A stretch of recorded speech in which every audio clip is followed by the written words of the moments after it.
My name is Benjamin Woodard. This is for the informative speech. Today in the audience we have my mom, Kathy Woodard, my Frankie Nell Ward, two good friends, Matt and Glenda Thompson, and my preacher, Brother Calvin. And videotaping is my dad, Thomas Woodard. The sun has barely risen above the horizon, and there in a grassy plain stands a beautiful antelope. You draw your bow and shoot, but it begins to run, so you chase after it in hot pursuit. For nearly a mile you chase after the antelope, but it finally falls dead. You jog up to your prize with fatigued muscles and a few gnarly scratches, but perfectly protected feet thanks to your brand new Nike Free running shoes. What? That last part doesn't make sense. We all know that no ancient hunter would have been wearing running shoes. In fact, the modern running shoe wasn't even invented until the 1970s. Why then, in the last 50 years, did we begin to believe that we had to have shoes to run? For hundreds of years, runners ran without shoes. Dr. Daniel Lieberman, the leading researcher on barefoot running, once stated, "If you think barefoot running is a fad, then it's a 2-million-year-old fad." I recently became interested in the concept of running without shoes and conducted my own research on this topic. Today we will be discussing the beginnings of barefoot running in modern history, along with its potential risks and advantages.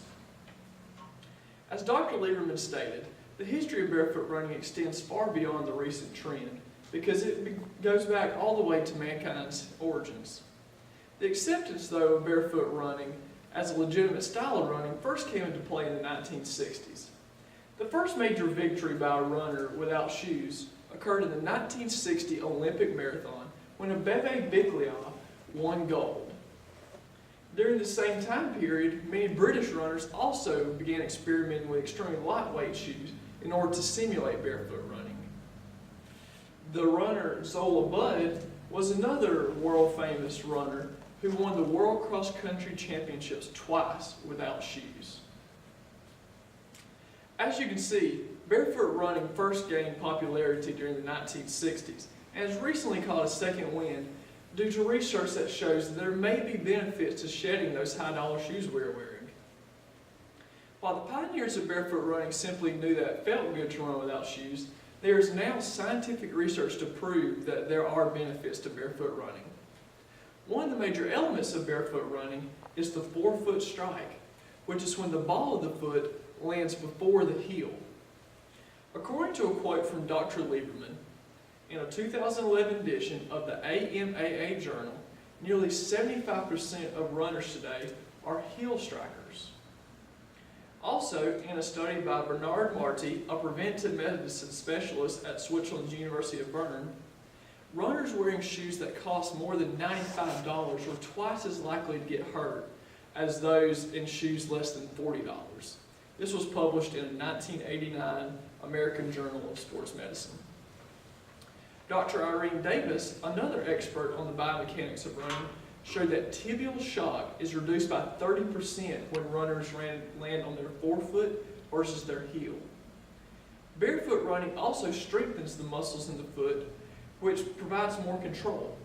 This was first shown in a study presented in the Journal of Orthopedic and Sports Physical Therapy by researchers at the University of Oregon, who showed that as running shoes got worn down and lost their cushioning, runners' feet stabilized. One final benefit is that when running barefoot, your stride shortens, which may expend less energy. It is shown that this can increase efficiency by 1%, which is 100 meters in a 10K race. This could be just the difference between first and second. These are just a few of the advantages that have currently been discovered concerning barefoot running. While the advantages seem very appealing, we cannot overlook the potential risks. There will always be something you could step on that could cause serious injury. This is one of the first things that we need to think about when barefoot running, because there is nothing to protect your feet. Less obvious but still dangerous are the effects associated with switching from a forefoot strike to a heel strike or vice versa.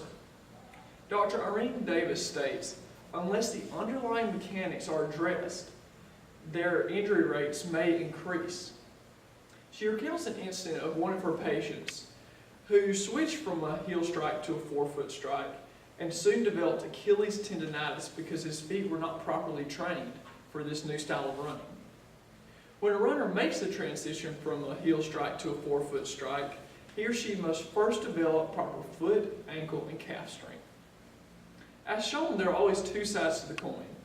While there are advantages, there are potential risks. As we come to the end of this run, we have seen that the history of barefoot running extends to the origins of mankind's history. The modern history, though, began in the 1960s when men began to shed those high-dollar shoes they were wearing to break the norms of society and run barefoot. While there is a risk of injury, there are potential benefits to this unique style of running. The barefoot running professor himself, Dr. Lieberman, once stated, "Do what you want, have fun, avoid injury, don't fix what ain't broke." This should always be at the forefront of our minds when thinking about barefoot running.